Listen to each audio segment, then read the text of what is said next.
Je faisais même des attouchements avec les filles, en Christ, oui, en Christ, j'embrassais les filles, en Christ, oui, et littéralement, quand je voyais qu'ils s'étaient attachés à moi, je reculais. Je reculais et je disais, je suis pas intéressé à toi, et j'ai blessé beaucoup de filles. Bonjour guys, donc aujourd'hui on se retrouve pour un podcast nommé Essentiel. Alors moi c'est Daniela, donc et vraiment Dieu m'a mis à cœur le projet de commencer des podcasts pour sa gloire, pour vraiment répandre l'évangile, et c'est ça qu'on va faire aujourd'hui. D'abord aujourd'hui je ne suis pas seule, je suis invitée de Billy Dorson. Du coup on va le laisser se présenter un peu rapidement. Mais vraiment, je veux vraiment juste honorer Daniela pour l'invitation. Moi, mon nom, c'est Billy Dorson. J'ai 23 ans. Je suis un coach en entrepreneuriat. Je suis également investisseur. Je sers Dieu dans mon église locale. Et vraiment, je suis juste content d'être là avec la chère Daniela. Alléluia. Vraiment ça. Amen. D'accord, parfait. Donc, Billy, on te voit beaucoup sur les réseaux. Ouais. Tu témoignes et puis tu es en feu pour Dieu, en fait. Et on aimerait savoir comment tu en es arrivé là. D'où est-ce que tu viens? Comment ça a commencé? OK. Fait d'où je viens, en fait, moi, j'ai grandi vraiment dans une famille chrétienne, évangélique, baptiste. Et moi, quand j'ai commencé ma foi, en fait, c'est vraiment vu d'une manière vraiment surnaturelle. Mais ça n'a pas commencé comme ça. Ça a vraiment commencé avec beaucoup d'incrédulité. Où est-ce que moi, je m'en foutais de Dieu, là. Tout ce qui est par rapport à Jésus, je m'en foutais. J'allais à l'église pour dormir. J'allais à l'église juste pour perdre mon temps, jouer avec les enfants. Je m'en foutais de l'église, tu vois. Puis je trouvais que les gens étaient hypocrites. Ah ouais? À l'église, ouais. Je trouvais que les gens étaient hypocrites parce que j'allais à l'église, mais après ça, ma mère me battait. Et là, je comprenais pas. Je suis comme, maman, tu sais à quel Dieu? Ouais. Mais même à ça, Dieu me donnait des signes petit à petit. Mais il y a vraiment une passion, en fait, pour Jésus après une rencontre surnaturelle quand j'ai eu 12 ans, en fait. Ah ouais. J'étais allé à l'église un dimanche. J'avais seulement 12 ans, je suis allé à l'église et je dormais sur l'épaule de ma mère. Je ne sais pas ce qui s'est passé, mais pendant le temps de la louange, ils ont commencé à chanter, ils ont commencé à aller plus loin dans l'onction. Et là, j'étais comme, oh my God. Je me suis réveillé et j'ai commencé à juste regarder la salle comme ça, là. Je regardais la salle, je voyais tout le monde chanter, je voyais des gens pleurer, il y avait comme vraiment une manifestation de l'esprit dans la salle. Et littéralement, j'ai levé mes mains vers le ciel et j'ai commencé à pleurer. J'ai commencé à sentir la présence de Dieu. Je commençais à sentir des frissons à l'intérieur de moi. J'étais comme, mais Seigneur, qu'est-ce qui se passe? Puis, je comprenais pas qu'est-ce qui se passait, mais j'avais juste à cœur, c'est comme si j'avais besoin de lever mes mains et de vraiment commencer à chanter avec tout le monde. Et boum, la présence de Dieu me touche et j'ai commencé à pleurer dans la présence de Dieu. Et bizarrement, c'est pas bizarrement, mais grâce à Dieu, le pasteur a fait un appel au salut devant la salle. Et ils ont dit, si tu veux recevoir Jésus-Christ, viens devant. Et j'ai dit à maman, maman, je sais pas pour toi, mais moi, je vais aller devant.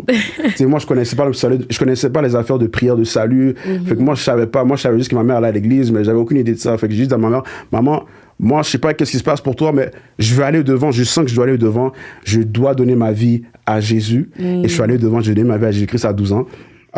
Mais j'ai commencé là, mais il y a eu beaucoup de péripéties, beaucoup de difficultés dans ma marche. Ouais. Et je n'ai pas honte de le dire, mais il y a eu beaucoup de défis. Beaucoup de défis. Avant que les gens me voient sur les réseaux sociaux, il y a énormément de travail personnel, énormément d'erreurs que j'ai fait, énormément. Quand je dis énormément, souvent les gens pensent que Billy, toi, tu as été saint toute la journée. Billy, toi, tu n'as rien fait. Ouais. Mais vraiment, j'ai péché beaucoup. Beaucoup. D'accord. Donc vraiment, tu es la preuve que même si tu es deep in the sin, Dieu peut te repêcher, te positionner. Amen. J'ai beaucoup entendu aussi sur Instagram que tu joues au basket. Ouais. Avant, est-ce que tu peux un peu nous parler de ton expérience et comment t'as arrêté, comment ça s'est passé? Wow. Le basket, vers l'âge de 12 ans, avant que j'aille à l'église avec ma mère et tout, j'ai commencé à jouer au basket avec mes amis dehors en 6e année. J'ai intégré l'équipe de basket également et j'ai juste commencé à jouer. J'ai vraiment commencé à développer une passion. Et puis ensuite de ça, année après année, j'ai commencé à me faire voir par des grandes équipes de basket, très haute division dans le Montréal. J'ai joué 3A. qu'est-ce qui s'est passé? En fait, les gens commençaient à me voir. J'avais également des offres collégiales division 1 pour aller jouer aux États-Unis, comme Arkansas, Valparaiso. Il y avait même plein de coachs là qui vraiment... Il y avait même Florida. Wow. J'avais vraiment toutes sortes d'offres, d'intérêts. Et bizarrement, entre mes 12 ans et mes 18 ans, j'avais quitté le Seigneur. J'avais comme un peu quitté le Seigneur. Comme je priais, mais je m'en foutais un peu de Dieu. Ouais. Et je sentais en fait un appel en fait du Seigneur Jésus-Christ. Je sentais que Dieu m'appelait à nouveau vers lui. Et c'est comme si qu'à chaque jour, Dieu me faisait rappeler l'expérience que j'avais reçue à 12 ans. Ouais. Et l'une des choses qui m'avait fait un peu abandonner le Seigneur, c'était que j'avais pas d'encadrement. L'importance de l'église locale. Ah, l'importance de l'église locale. Hein? Voilà. J'avais pas d'encadrement. Également, j'avais aucun ami chrétien. Tous mes amis, c'était dans le monde. Tout mon environnement, c'était toxique. C'était juste des femmes, des gangs de rue, des gens qui jouent au basket, qui s'en foutent de Dieu. Vraiment, 99,9% de mes conversations étaient soit sur les femmes, soit sur le basket. Tout ce qui est par rapport à Jésus, là, ça peut être une fois ou 6 mois sur une vidéo TikTok ou une vidéo Instagram. Fait que je m'en foutais vraiment. En fait, j'étais tellement environné des choses de ce monde que j'avais abandonné le Seigneur. Et je voulais me remplir à travers le fame, en étant le meilleur au basket, en suivant mes rêves de jouer à la NBA. C'était comme ça que je trouvais mon bonheur et mes aspirations. C'était vraiment dans le domaine du basket. Vraiment en 2019, en fait, c'est là que j'avais tous les trophées. J'avais gagné le recrue de l'année. J'avais gagné tous les meilleurs trophées collégiales. Ouais. Tout le monde m'acclamait sur les réseaux sociaux. Yo, Billy, man, t'es un gros joueur de basket, man.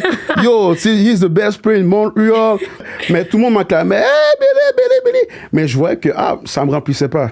Même l'intention d'avoir plusieurs femmes sur moi, ça me remplissait pas. C'était vraiment éphémère. Puis là, je me suis vraiment posé des questions honnêtement sur mon éternité là. J'étais comme, oh my God, qu'est-ce que je fous? Qu'est-ce que je fais?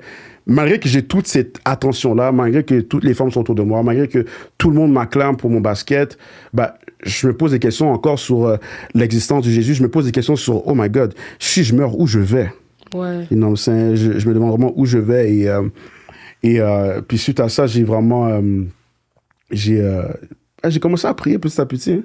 J'ai commencé à prier dans cette période-là qui était très sombre dans ma vie. J'ai commencé à prier. Puis j'ai vraiment demandé à Dieu, en fait, pour qu'il se manifeste. Vraiment, je voulais vraiment vivre quelque chose de réel. Moi, je suis un gars qui veut le voir je veux voir avant de croire. Et c'est mauvais et bon dans un sens, mais je voulais le voir pour le croire. Et j'ai vraiment demandé à Dieu une expérience naturelle. Je voulais vraiment que Dieu me touche vraiment au niveau de mes émotions. Et puis littéralement, Jésus-Christ m'a juste touché. En 2019, je suis allé dans ma chambre, j'ai dit à Jésus, hey, touche-moi de ton amour, touche-moi de ta présence. Puis BAM! Wow. J'ai commencé à trembler bizarrement. Moi, tu sais, les affaires d'onction, moi, je ne croyais pas à ces choses-là. Hein.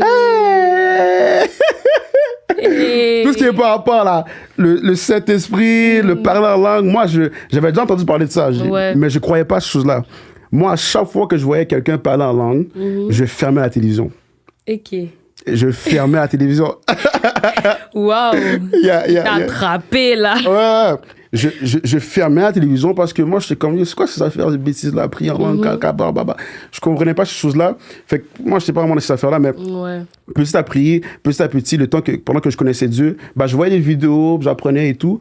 Puis j'ai fait cette prière-là, comme j'ai vraiment demandé à Dieu que Dieu me touche, puis j'ai commencé à trembler sous l'onction, je commençais à pleurer. Et puis là, ensuite, j'ai vraiment commencé à vouloir aller plus loin dans les choses de Dieu. Je savais qu'il y avait une plus haute dimension avec le Seigneur. Parce que moi, toute ma vie, je voyais des gens aller à l'église, mais c'est comme si qu'il y avait une façade. C'était comme... Il manquait quelque chose dans leur vie spirituelle. Il manquait le surnaturel. Il manquait the power of God. Ouais. La puissance du Saint-Esprit. You know, je sais pas qu'est-ce que tu en penses de ça? Vraiment, moi... En tout cas, je trouve que la rencontre avec le Saint-Esprit, c'est vraiment ce qui fait la différence.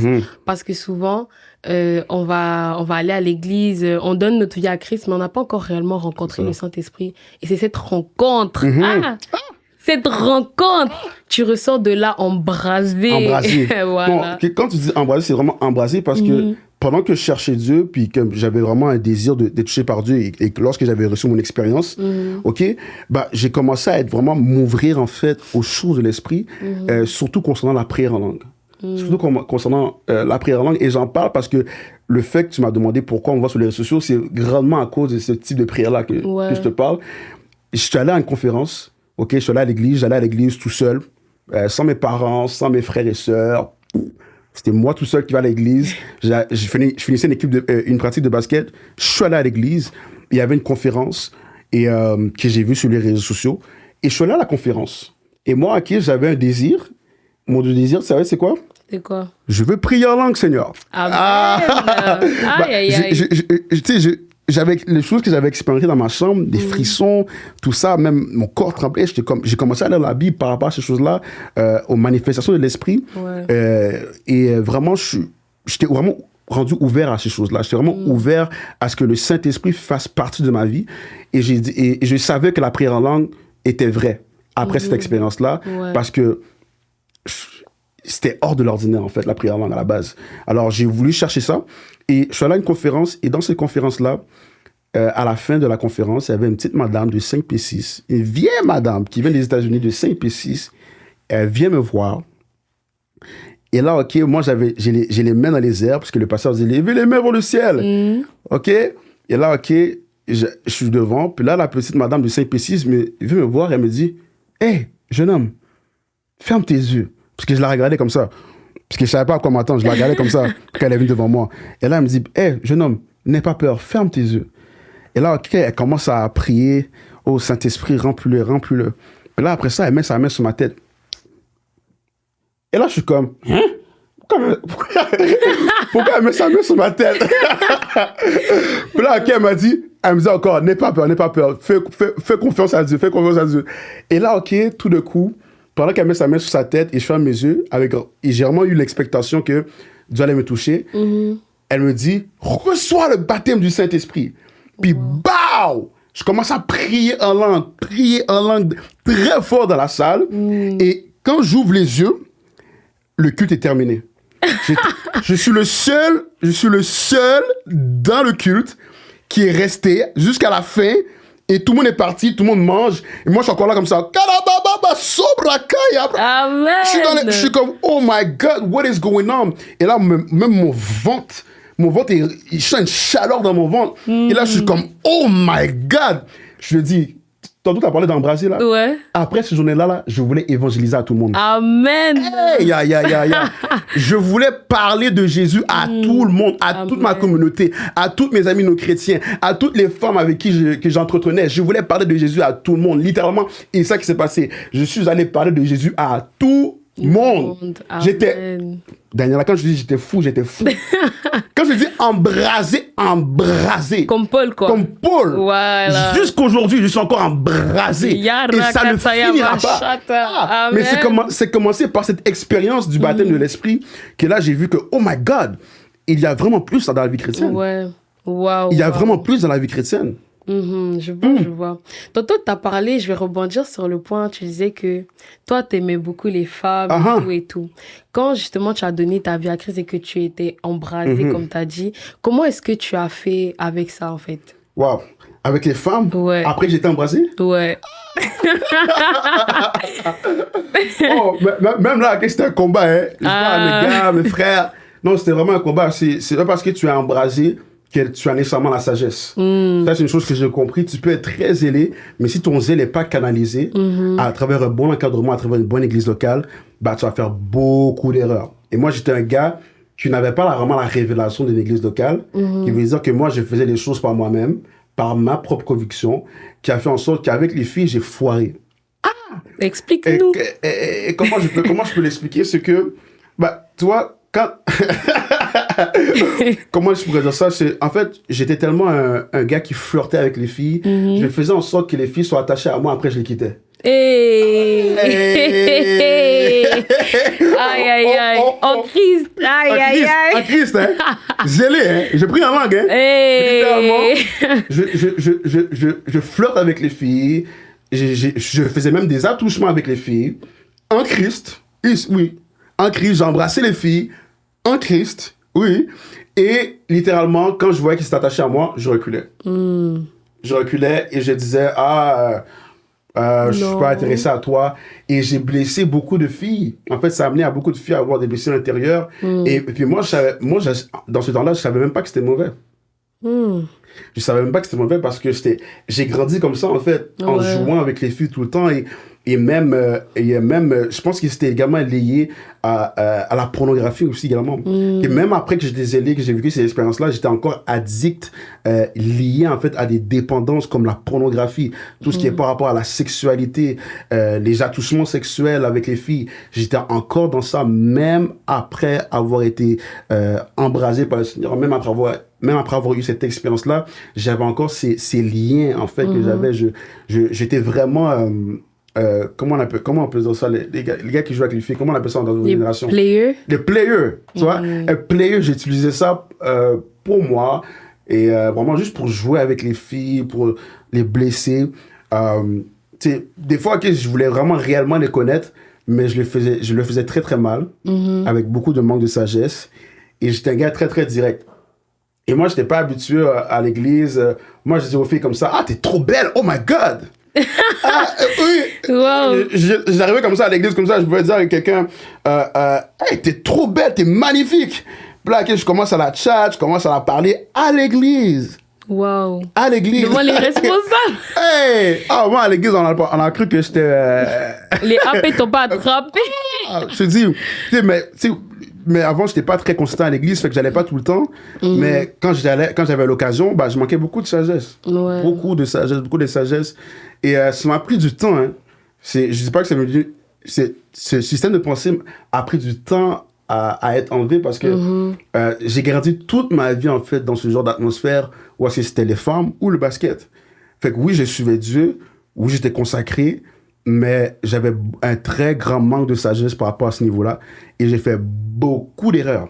Mais du coup, comment est-ce que tu es sorti de là? Tantôt, tu as parlé de la pornographie. Et je sais que sûrement plusieurs personnes, plusieurs jeunes hommes et tout, s'identifient un peu à toi, le basket, les femmes. Mais comment vraiment tu as fait pour sortir de là? Où est-ce que tu as trouvé la force, le courage, le désir? Waouh, c'est très fort. Fait que ça a commencé comme ça. OK, j'avais un ami qui s'appelle Jacob. OK, et je lui ai expliqué en fait mes problèmes de la pornographie, quoi que ce soit. Et j'avais lu un verset qui dit « Confessez donc, vous les péchés les uns les autres, afin que vous soyez guéris. » Et moi, qu'est-ce que j'ai fait? C'est que j'ai commencé à vraiment confesser les problèmes que j'avais au niveau pornographique. Et quand j'ai commencé à confesser, ils étaient comme « Yo, bro, je te comprends. » Fait que je recevais de la prière, on priait pour moi. Mais même encore là, j'avais encore ces problèmes. Mais c'est vraiment lorsque j'ai commencé à méditer la parole. La parole. Et qu'est-ce que je veux dire par méditer la parole? J'ai commencé à méditer la parole par rapport à ma nouvelle identité. Fait que l'une des choses que je remarque beaucoup avec les jeunes, c'est qu'ils prient beaucoup, mais quand c'est par rapport à la méditation de la parole, zéro. Fait qu'ils ont une débalance spirituelle qui font qu'ils sont très zélés, mais dans leur système de pensée, ils agissent comme des païens. Et ça, c'était mon cas. Fait que moi, qu'est-ce que j'ai fait, c'est que le Saint-Esprit m'a révélé ça. Après avoir parlé avec mon ami Jacob, il m'a dit, Billy, hey, commence à lire plus la parole, commence à méditer plus la parole par rapport à ton identité en Jésus-Christ, qui veut dire la nouvelle personne que Dieu a mis en moi. Parce que moi, je me voyais encore comme l'ancien Billy. Je me voyais encore comme le Billy qui a grandi avec les filles, qui a grandi avec le basket. Je me voyais encore comme ça, malgré que j'avais reçu une expérience. Fait que c'est là, lorsque j'ai commencé à méditer la parole par rapport à mon nouvelle identité, la parole dit que les choses anciennes sont passées, mais toute chose est devenue nouvelle en Jésus-Christ. Alléluia, nous sommes une nouvelle créature en Jésus-Christ. Fait que j'ai commencé à méditer sur ma nature royale que j'avais reçue en Jésus. Et petit à petit, je vois que mes désirs commençaient à changer. Mon désir d'aller FaceTime une fille chaque jour, là, ça commençait à baisser. Mon désir d'aller texter une fille pour dire hey, on va se voir quelque part commençait à baisser petit à petit. Le plus que je méditais sur mon identité, alléluia, pas sur qu'est-ce que je dois pas faire, mais sur mon identité, tout d'un coup, mes désirs commençaient à se transformer vers l'image de Jésus-Christ. Et je voyais que, j'avais plus envie de faire certaines choses juste parce que je connaissais qui j'étais maintenant. En fait, la raison pourquoi j'étais dans la pornographie, dans toutes ces choses-là avec les filles, c'est parce que je ne savais pas la nouvelle identité que Jésus-Christ m'avait donnée. L'ignorance. L'ignorance. Et Jésus-Christ a dit que mon peuple est péri par manque de connaissances, pas par manque de prière. C'est vrai, hein? Tout le monde prie. Hein? Il y a même des gens qui ne sont pas sauvés qui prient. Tout le monde prie. Mais c'est la connaissance, en fait, qui libère, en fait. Et j'ai compris que la parole dit même que vous connaîtrez la vérité et la vérité vous affranchira. Il veut dire que j'ai vraiment été délivré de la pornographie en connaissant la vérité de mon identité. Et je vous dis, quand j'ai commencé à développer cette identité-là, il y a une résistance. Réelle. Il y avait une résistance. Tu sais pourquoi? Pourquoi? Parce que quand tu essaies de changer, tout le monde veut que tu sois le même Billy. C'est vrai. Tout le monde veut que ce soit la même Daniela. Quand tu essaies de changer, ta famille va te dire, ah, mais tu n'étais pas comme ça, pourquoi tu es grandi comme ça? Tes amis vont te dire, yo, mais pourquoi tu es comme ça? Pourquoi tu fais ci? Tu sais, quand les gars m'invitaient à des fêtes, je devais leur dire non. Et là, ils étaient comme, mais Billy, what the heck? Qu'est-ce que tu fais, bro? T'es-tu un monkey, man? T'es-tu un monk? Yo, sors de ta chambre, man! Tu comprends ce que je veux dire? Tu vois? Fait il y avait une résistance parce que les gens ne comprenaient pas, en fait, la transformation que Dieu faisait en moi, mais je savais que je devais changer, pas pour eux, mais pour Jésus-Christ. Et pour le bénéfice des autres que j'allais rencontrer. Fait que c'est vraiment venu par la méditation de la parole et vraiment les enseignements des pères. Puis l'enseignement des pères, l'enseignement des pasteurs, en fait, m'a juste révolutionné, en fait. Souvent, on peut lire un verset, mais selon notre propre interprétation et notre limitation humaine. Mais quand tu lis un verset selon l'interprétation de quelqu'un qui a 40 ans d'expérience, il y a beaucoup plus de produits. C'est vrai. Il y a beaucoup plus de résultats, il y a beaucoup plus d'avancement. et Dieu m'a montré ça que, Billy, pourquoi tu te forces à apprendre les choses par toi-même quand il y a des gens qui ont payé le prix à ta place? Réel. S'ils ont payé le prix à ta place, va apprendre de eux. Prends seulement. Tout ce que tu as besoin de faire, c'est recevoir. Voilà. Mais il y a des gens qui forcent, ils veulent payer le... Faire... Ok. Fais-moi comment expliquer ça. Il y a des gens qui ont payé le prix 40 ans d'expérience et tu peux avoir 40 ans d'expérience à travers un livre. C'est réel. Les livres. Imagine à travers un livre acquérir 40 ans d'expérience, 40 ans d'erreurs commises, 40 ans de produits, 40 ans de services en un livre que tu lis pendant 2 heures par jour et BAO, tu as 40 ans d'expérience dans ton système de pensée. Wow. Imagine la puissance que ça peut avoir quand un chrétien établi dans une église locale apprend de ses pairs. C'est vrai. L'avancement spirituel est illimité quand tu fais ça. Également la portée. La portée? La portée. Parce que je vois souvent... moi, je suis à ICC, Montréal. Et on a pour père l'apôtre Ivan Castanou. Et vraiment, quand on voit la jeunesse, vraiment, c'est comme si on a vraiment reçu comme le manteau des pères qui nous accompagnent également. Qui fait que... Des fois, par exemple, tu n'as pas la grâce de la prière, mais juste parce que tu te connectes à la grâce du Père, c'est là que ton feu augmente, en fait. Donc, je trouve que c'est vraiment important d'être connecté. Et aussi, au travers des livres, comme tu dis, Père Romaric il nous dit souvent que les livres, là, les livres, on néglige tellement les livres et la jeunesse n'aime pas lire les livres chrétiens. C'est ça, le truc. Ils lisent tout, les livres sur Wattpad là, on vous voit. Mais les livres chrétiens, c'est tellement combattu. Pourtant, vraiment, comme tu as dit, tu peux acquérir 40 ans d'expérience au travers d'un seul livre. À travers d'un seul livre. C'est une dinguerie quand même. À travers d'un seul livre. Puis souvent, j'aime le fait que tu dis ça, parce que souvent les gens me voient sur les réseaux sociaux, ils sont comme, Billy, tu fais ça, tu prêches partout, on t'évite partout, tu chasses les démons ou quoi que ce soit. Mais tout ce que j'ai fait, c'est que je me suis humilié. J'ai refusé de croire que je savais. L'humilité. Ouais. J'ai refusé de croire que je savais tout. J'ai refusé de croire que je suis celui qui va créer le chemin dans le désert. J'ai refusé ça. J'ai dit au contraire, je vais m'humilier sous les pasteurs. Alléluia. Amen. Et je vais apprendre de leur grâce.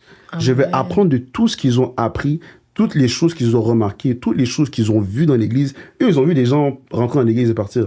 Ouais, ils ont vu des gars comme ça. Ils ont vu des jeunes zélés et puis partir de l'église. Ils ont vu tous ces cas-là. Et moi, je me suis dit, je ne vais pas juste bien commencer, je vais également bien finir. Amen. Et Jésus-Christ dit même que mieux vaut le commencement que la fin. Mieux vaut la fin que le commencement. Fait que moi, je me suis dit, je vais me focaliser sur mes fondements pour bien finir ma course. Fait que je vais lire des livres, je vais me bâtir à travers la parole de Dieu, mais également à travers du mentorat, à travers des leaders. Et c'est ça, en fait, qui a fait en sorte que je puisse être solide à un jeune âge. Puis moi, quand j'ai commencé ma foi chrétienne, quand j'ai commencé à être plus zélé, à être dans l'église locale, j'ai vu des jeunes très en feu. Hein. Ils allaient à l'église, mais ils ne voulaient pas se soumettre aux autorités. Ils étaient comme, les autorités, je vais faire les choses de ma propre en cachette, à ma façon. Et j'ai vu ces mêmes jeunes-là partir de la foi. J'ai vu, par manque en fait, de soumission aux autorités, j'ai vu ces mêmes jeunes-là faire des erreurs au niveau relationnel. Et je peux dire quelque chose par expérience. L'un des plus grands fléaux que je vois chez les jeunes et les pires décisions que je vois faire les jeunes en Christ, c'est les décisions amoureuses. C'est vrai. J'en suis victime. Les décisions amoureuses. C'est réel. Explique. Bon, je vais faire en vite fait parce que c'est ton témoignage qu'on veut. Mais rapidement, vraiment, moi, j'ai fait beaucoup d'erreurs. En fait, moi, je pense que tout ça résulte au manque d'obéissance. Parce que en tant que chrétien, on a le Saint-Esprit. Et le Saint-Esprit te dit, en fait. Et moi, dans certaines situations, le Saint-Esprit me prévenait à propos de certains individus. Et en fait, j'en faisais qu'à ma tête. J'étais conduit par mes sentiments, conduit par mes émotions. Et ça, c'est hyper dangereux. Hyper dangereux. Parce que Dieu, il te connaît, il connaît les projets qu'il a pour toi. La Bible dit, je connais les projets que tu as pour toi, des projets de bonheur et non de malheur. Donc, lorsque tu t'entêtes à désobéir, c'est là que tu bafoues les projets de Dieu. Et tu sais, des mauvaises décisions amoureuses m'ont donné un retard de 2 ans dans ma vie spirituelle. Dieu m'a révélé que ce que je fais maintenant, j'étais censée le faire il y a 2 ans. Wow. Mais à cause des décisions que j'ai prises, à cause des erreurs que j'ai commises, je me suis retardée dans mon processus. Et ça, vraiment, en tout cas, Dieu nous donne la grâce de racheter le temps. Amen. Donc vraiment, maintenant, là, on est en train d'exercer notre feu pour revenir sur la bonne voie. Mais c'est vraiment important d'écouter le Saint-Esprit. Un truc que Pasteur Malo nous dit, c'est le combat d'un chrétien n'est pas celui du salut en tant que tel, mais c'est de l'obéissance. Amen. Le combat de l'obéissance. Obéir. Tu dois crucifier ta chair.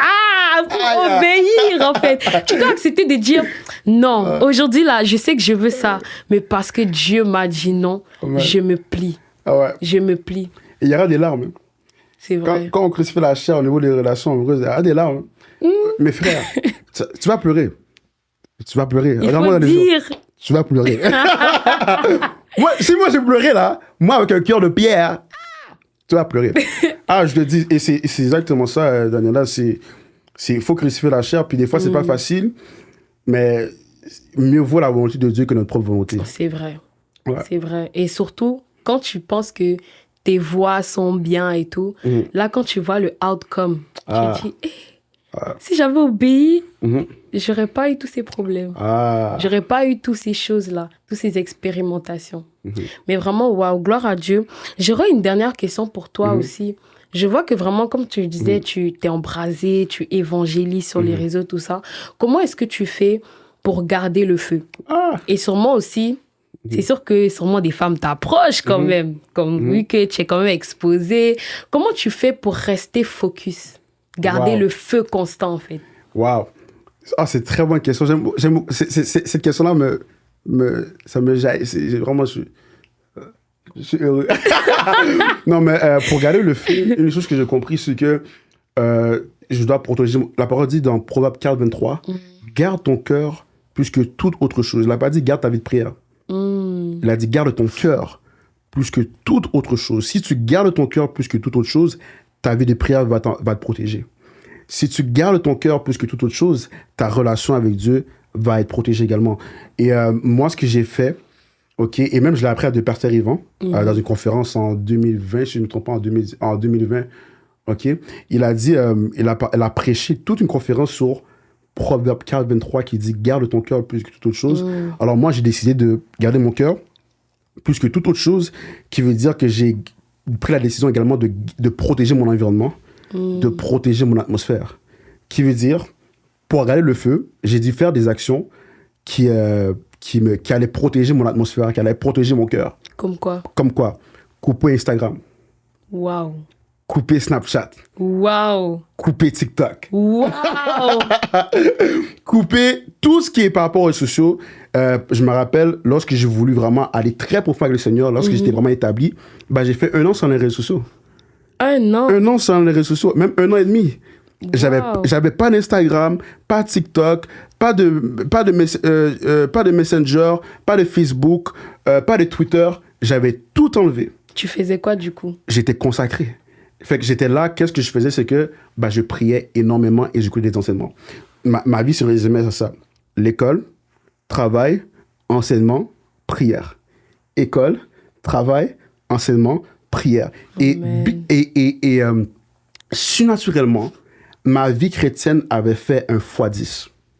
J'ai grandi x10. Les gens qui avaient commencé avant moi, tout de coup, j'ai commencé à grandir plus que eux. Très bizarrement. Les promotions divines, très bizarrement, tombaient sur moi. Les visions, très bizarrement, j'en avais plus que eux. La puissance du Saint-Esprit, très bizarrement. La sagesse de Dieu, mes finances, Hey! tout montait. Tout montait. Et même, dire non aux filles, sans problème. J'étais tellement axé sur le Saint-Esprit, j'étais tellement axé sur la présence de Dieu et la parole de Dieu. Dire non à une fille, c'est tellement facile. Amen. C'était même plus une tentation, c'était rendu... en fait, j'avais maîtrisé ça dans mon subconscient. Ouais. Pourquoi? Parce que j'étais tellement saturé de l'atmosphère du ciel, rien ne pouvait m'affecter. Amen. Fait que si je pouvais dire à un jeune comment garder le feu, bah regarde aux choses qui brisent ton feu. Moi, je peux dire par expérience que beaucoup de jeunes chrétiens passent 5 heures sur Instagram à la place de passer 5 heures dans la prière. C'est vrai. Hein. Fait que qu'est-ce que tu peux faire? Ferme tes réseaux sociaux. Il y a des chrétiens qui ont la misère à l'école depuis qu'ils donnent leur vie à Jésus parce qu'ils sont constamment sur les réseaux sociaux. Enlève tes réseaux sociaux pour un temps jusqu'à temps que tu aies la puissance de la discipline. Et ensuite, tu les remets. Il y a des gens qui sont sur Instagram, mais ils ne savent même pas pourquoi ils sont sur Instagram. Moi, si tu me vois sur Instagram, c'est parce que Dieu m'a dit d'être sur Instagram. Amen. Tout ce que tu vas me voir faire, c'est parce que Dieu m'a dit d'être sur les réseaux sociaux. Dieu m'a dit, quand j'avais enlevé les réseaux sociaux, il m'a dit, Billy, reviens sur les réseaux sociaux parce qu'il y a un peuple à laquelle que tu dois prêcher. Il y a un peuple qui doit être sauvé et tu dois leur prêcher la parole. Et je suis revenu sur les réseaux sociaux par obéissance au Seigneur. Amen. Pas par le courant du monde. Amen. Pas parce que tout le monde est dessus, mais par une direction du Saint-Esprit. Conduit par l'Esprit. Conduit par l'Esprit de Dieu. Fait que j'ai laissé vraiment toute ma vie, pas quelques particules de ma vie, mais toute ma vie au Saint-Esprit. Et le Saint-Esprit a fait son œuvre à travers chaque aspect de ma vie. Waouh! Ça me fait penser au verset qui dit « Cherchez premièrement le royaume des cieux Amen. et sa justice, et toute autre chose vous serait donnée par-dessus tout. » C'est ça. Et par rapport à ce que tu as dit tantôt, tu disais que tout grandissait à l'intérieur de toi, que ce soit les finances ou même ta réussite et tout le reste. Et vraiment, est-ce que tu peux nous développer un peu sur ce verset? Comment toi, tu l'as vécu de manière concrète? Le verset « Chercher son royaume Ouais. Je vais vous dire quelque chose. Quand j'ai commencé à fermer les réseaux sociaux, j'ai compris que, il y avait également une bataille intérieure. La bataille intérieure, c'est que, je voyais que mon âme était extrêmement agitée. Je pensais à toutes sortes de choses. J'avais de la misère à me concentrer. J'avais de la misère à me concentrer. Fait que quand j'ai quitté les réseaux sociaux, je ne vais pas vous mentir, ça n'a pas été facile au début. OK? Mais comme tu as dit, chercher premièrement le royaume et la justice, j'ai commencé à vraiment j'ai plongé en fait dans la prière. Daniela, quand je te dis que j'ai plongé dans la prière, j'ai plongé dans la prière. Et pour plonger dans la prière, il n'y a pas un type d'âge. C'est pas pour les gens de 40 ans, c'est pas pour les gens de 30 ans, c'est également pour les gens de 16 ans, 17 ans, 18 ans, 19 ans, 20 ans, 22 ans, 23 ans, 24 ans qui peut plonger dans la prière. C'est disponible. Et j'ai plongé dans la prière. Et c'est là, Daniela, que la vie de l'esprit, la connaissance de l'esprit a commencé à s'intensifier de manière x10. C'est dans la présence de Dieu. Je peux dire à quelqu'un, fais ci, fais ça, fais ci, mais il risque de ne pas comprendre s'il ne le fait pas avec le Saint-Esprit. Mais si la personne plonge lui-même dans les Écritures, plonge lui-même dans la présence de Dieu, il va beaucoup mieux comprendre ce que je lui demande de faire. C'est vrai. Fait que j'ai plongé pour moi-même, j'ai vu les pasteurs me dire ça, alors moi j'ai plongé ma tête. J'ai pas essayé d'avoir 50 vidéos de motivation sur la prière. J'ai plongé moi-même. Je me suis créé également un calendrier pour prier. Plusieurs personnes prient à la freestyle. C'est réel. Alors, ils prient bah, je vais peut-être prier le matin, peut-être prier le soir. Et moi, je me suis dit non. Et j'ai fait un calendrier, j'ai planifié mon temps, parce que la parole dit, rachète le temps. Alors, j'ai racheté mon temps en créant un horaire pour maximiser mon temps dans la prière, maximiser mon temps dans la parole de Dieu. Wow. Et j'ai plongé ma tête dans la prière, plongé ma tête. Et je vais être vulnérable. J'ai plongé ma tête dans la prière en langue. J'ai prié en langue, en esprit, every day. Ouais. I was praying in tongues, reading my word, meditating, en train de méditer dans la parole de Dieu. Je plongeais ma tête dans les Écritures, plongeais ma tête dans la prière, dans les atmosphères de prière, constamment dans ma chambre. Des louanges. Esprit de Dieu règne. Constamment dans ma chambre, constamment. Il y avait que ça. À Mané, même un jour, je dis une anecdote. Un jour, des amis sont venus chez moi. Ils sont venus chez moi, il y avait une telle présence dans ma chambre, ils ont commencé à pleurer. Amen. Ils ont dit, mais Billy, je sens une présence chez toi. et je leur ai dit, les gars, c'est le Jésus-Christ. Amen. Non, wow. C'est vraiment ça. Mais wow, vraiment incroyable. Vraiment, merci beaucoup pour ce merveilleux témoignage. Vraiment, on apprend beaucoup. Amen. On apprend beaucoup de toi. Et on espère ne pas retomber dans les mêmes erreurs. Amen. Vraiment. Au nom de Jésus-Christ. Amen, amen. Et vraiment, pour terminer, j'aimerais vraiment que tu puisses prier aussi pour, par exemple, les personnes qui ont vécu ce que tu as vécu, que ce soit dans les femmes, la pornographie, ou également même le fait de ne pas savoir s'orienter, ou aussi de procrastiner. Parce que dans ton exemple avec la prière, tu n'as pas attendu. Tu t'es plongé tête première. Donc, qu'est-ce que tu aimerais dire aussi à ces personnes-là qui vivent ça, en fait, en ce moment? Moi, ce que j'ai à cœur de dire, c'est que à quelqu'un qui me regarde, qui m'écoute aujourd'hui, c'est de vraiment vous dire que tu es qualifié pour être utilisé par Dieu. Et qu'il n'y a aucune condamnation pour ceux qui sont en Jésus-Christ. La grâce de Dieu est disponible pour que tu viennes à lui avec tous tes défauts. Vraiment, je sens vraiment de dire à quelqu'un, viens comme tu es et Dieu fera le reste. Amen. Viens simplement avec tous tes défauts, avec tous tes problèmes, même toutes tes erreurs passées, même si tu es un chrétien ou un non-chrétien, viens car la grâce est disponible. Le sang de Jésus-Christ ne s'arrête pas seulement pour hier. Alléluia. Il continue, en fait, son sang peut te renouveler aujourd'hui. Alléluia. Et Jésus-Christ est mort à la croix pour tous tes péchés, toutes tes erreurs commises, que ce soit avec les femmes, dans la pornographie, vraiment, dans ton monde de discipline, peu importe. Jésus-Christ est mort pour tous ces péchés-là. Alléluia. Afin que tu vives une vie de liberté, dans la joie, dans la paix. Et je veux vraiment dire à quelqu'un que c'est disponible et que vraiment, Jésus-Christ est ta puissance. Non par ma chair, non par ma propre force, ni par puissance, mais par son esprit, tu pourras le faire. Alors vraiment, viens dans le puits de la grâce, viens te plonger dans sa présence et viens juste te réconforter par Jésus-Christ qui veut vraiment te toucher aujourd'hui. Amen, Alléluia. Amen. Soyez bénis. Du coup, je vais te laisser conduire le petit temps de prière. Alléluia. Vraiment un petit temps, 2 minutes. Alléluia. Pour prier également pour les gens, également pour faire peut-être un appel au salut. Alléluia. Merci Esprit de Dieu. Korabaskir yabaso. Rakoshke bradada isko brande keriado rondos kadabahai. Je vais vraiment prier pour tous ceux qui veulent un toucher du Saint-Esprit aujourd'hui.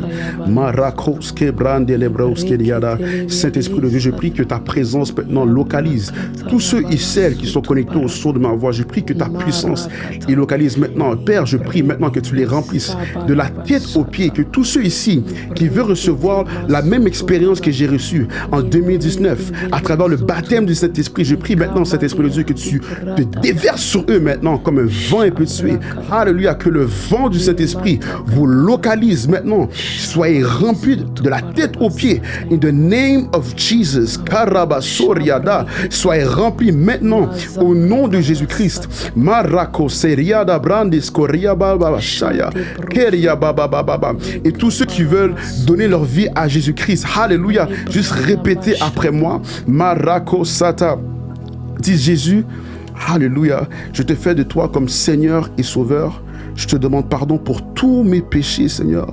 Aujourd'hui, Seigneur, je reçois ton sacrifice que tu as fait pour moi à la croix et je décide de te suivre éternellement. Au nom de Jésus-Christ que j'ai prié. Amen. Amen. Praise God. Amen. Soyez bénis, guys. Soyez bénis. Merci beaucoup, Billy. Ça a plaisir d'en être là. On s'attrape. Amen. Ciao. Peace. Ciao.